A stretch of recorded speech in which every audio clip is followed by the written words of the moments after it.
May tungkulin nga ba ang simbahan sa pagpuksa ng HIV? At kung meron man, ano ang responsibilidad nila?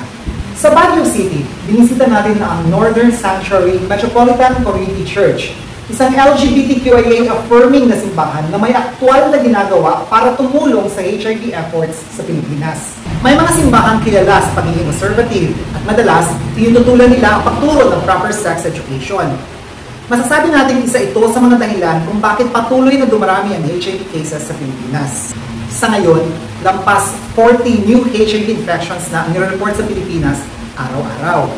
Lampas ito ng 400% na pagtaas kumpara noong 2012. Ibig sabihin, patuloy na lumalala ang HIV situation ng Pilipinas.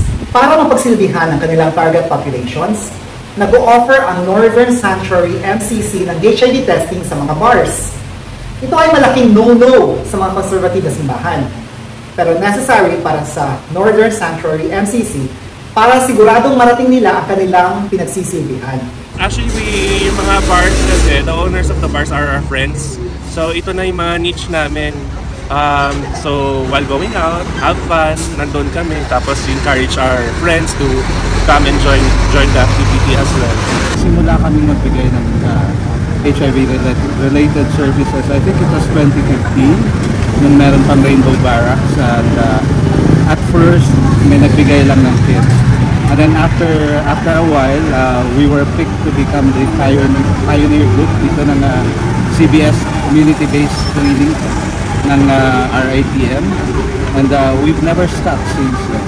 Yung community namin are one of the most vulnerable sectors when it comes to HIV.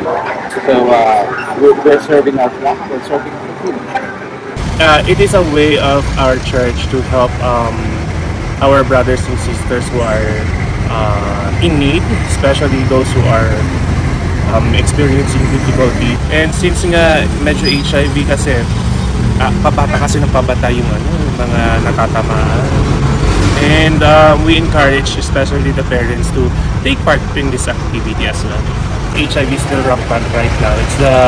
It's like a silent pandemic that we have to take into account nowadays. Hanggang may kulang sa sagot ng Estado para pagsilbihan ang mga taong nasasakupan nito, patuloy na kailangan ang tulong ng ibang sektor ng lipunan. At sa usaping HIV, may mga simbahan na finally ay kumikilos para makatulong.